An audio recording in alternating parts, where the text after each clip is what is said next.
people say honesty goes a long way. Does it? Let's find out. Because I am making this video for myself. And guess what? I'm being totally honest about it. Being totally upfront with you about it. You know, don't talk about yourself or else you'll lose your audience. Blah, blah, blah. I honestly think someone just being real with the audience is really what helps them connect. So I'm making this video for myself because I want to know how I can best sum up the core principles that I'm teaching right now. And follow along. I would love to hear your feedback on them. I'd love to, if you want to stick around, stick around. If not, if you don't like this already, check out another video, something more specialized for you. Because I have a ton of stuff for you. And okay, so 5 minutes. How do you become a better writer? Step 1, respect your reader. Acknowledge that they exist. Acknowledge that an audience is real, that an audience is present or will be present. Embrace a sense of timelessness. Stop seeing in terms of breaking up time, past, present, future, mentally at least, and just see it as this.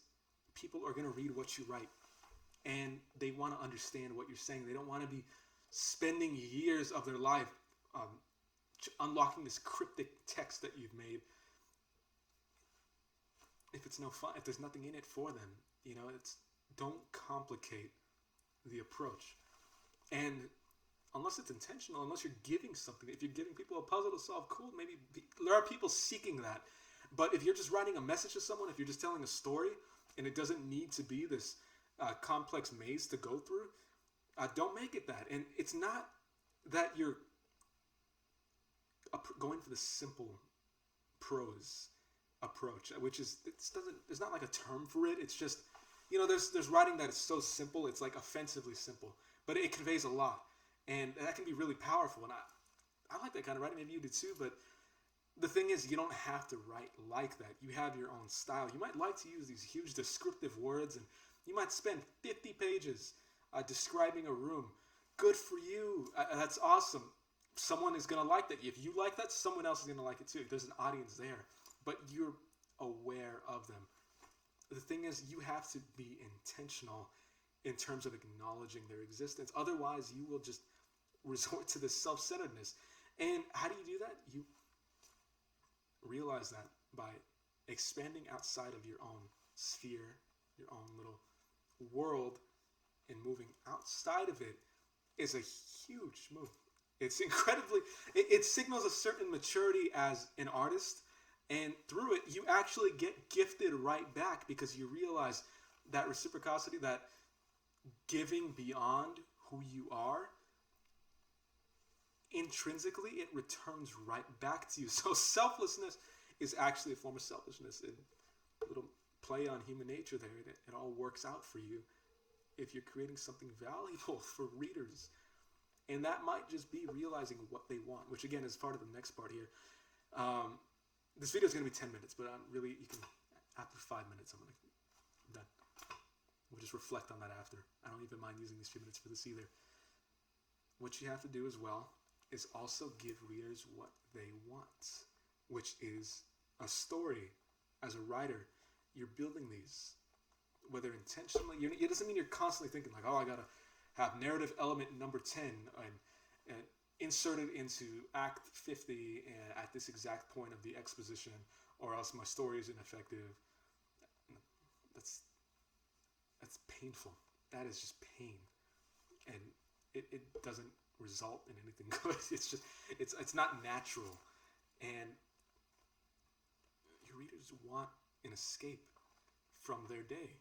In that moment, they want to come away with something. And if you want to write a book, you got to realize it requires giving that story. And you can do it pretty quick. 30 days if you check out writingalong.com and grab your copy. Completely free. And I really, really do believe that you don't have to write this earth-shattering novel, this earth-shattering book, piece of writing in general. If you're writing someone a message, or just if you're writing a blog post, or just some kind of any essay, something with your words. It doesn't have to change everything. It doesn't have to shake everything up and be something no one's ever heard before. It just has to be something very, very fluid, something true, something natural, something that is recognizable and familiar. It could be new topics, it could be new ideas, conveyed in ways that no one else has ever. But what you want to do is provide something that the reader can grab onto, that the reader knows it, the reader can follow along. And that's it. 5 minutes, how to become a better writer. If you weren't satisfied with that, watch the other 5 minutes or check out all the other tons of videos too. But it all is really interlinked into you changing the way that you even see writing. Because, David, why do you say that so much on your channel, on your website, on everything? Why do you keep saying that over and over again? Change the way I see writing? What do you mean? That's all that matters. You're already a genius of your own kind. You're never going to meet that genius if you don't realize that a lot of things are constricting you. You're in these spheres, you're in these circles of gravity that are pulling and attracting you to. It's not always something good. It's not always something that benefits you. It just kind of can take you to darkness, or it can take you somewhere here, you know? You see something. There's some kind of light in the darkness, some symbol you recognize, some semblance of meaning, something that stands out to you. And as a writer, you're providing that just through your words. You're creating that. And that's huge. That's massive. That's what it's all about. It's almost like the advice that you get on becoming a better writer is also what you're doing with your writing. The person advising you is teaching you how to do that through it. By example, by the words they give, by the approach. Your approach should not just simply be to reflect nothingness. If you're writing and you're not feeling inspired, you just stop writing. I gotta tell you, you're doing something wrong, because when you're there on the page, it's flowing through you. It's connecting. It's an inner link. If there's some kind of blockage there, it's not stuck like that. It's not normal. Let that be a sign to you. Writing is wonderful in that the closer you get to it, the more it tells it has about your own disposition, about your own personality, about your own life. If you're stuck at page 1, at chapter 1, if you were in the middle of your novel, if you're so close to finishing and you stopped, you're not just stopped in your writing, you're stopped in your life if you connect to it. And that's the power of it. For you, for yourself, not for me. Not just for me, but for you watching right now. That's what it does. That's what it's there for.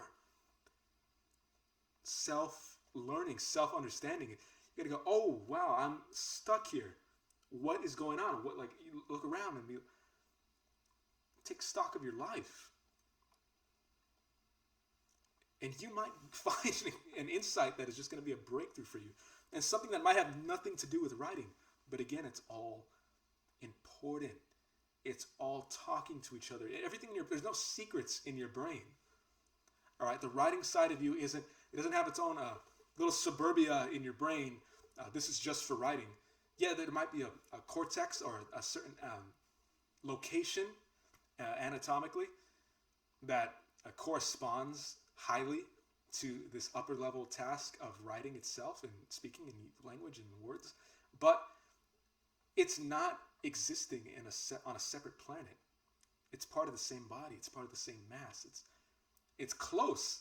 If anything, you can say, oh, everything's interconnected. Yeah, if anything, it's just in very, very near proximity. It's all contained within you.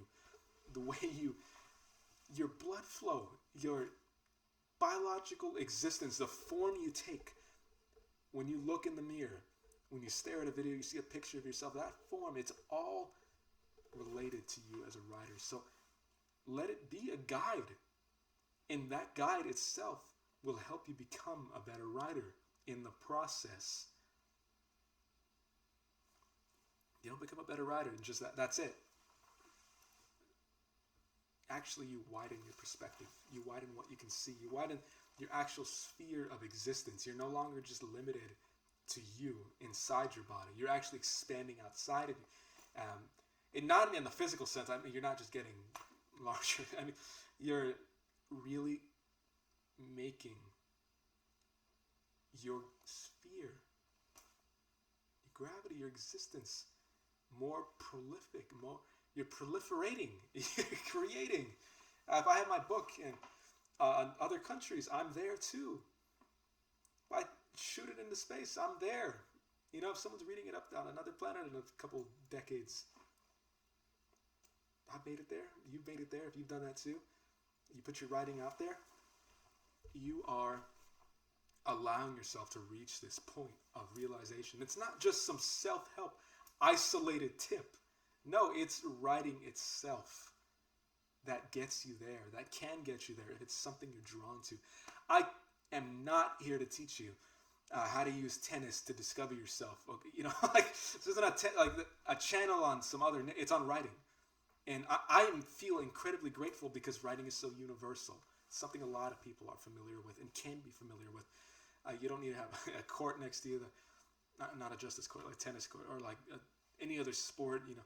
You can learn it through other human activities, but writing is something anyone can do. It's something you can do for yourself. And I just feel grateful that that's what I can make this content for and about. If you want to write a book, check out How to Write a Book in 30 Days on my website, writingalong.com. Grab your copy, click the button there, and subscribe to and check out all this content. 100 days of writing advice made just for you. All right, I'll see you around, and thanks for checking out today's video.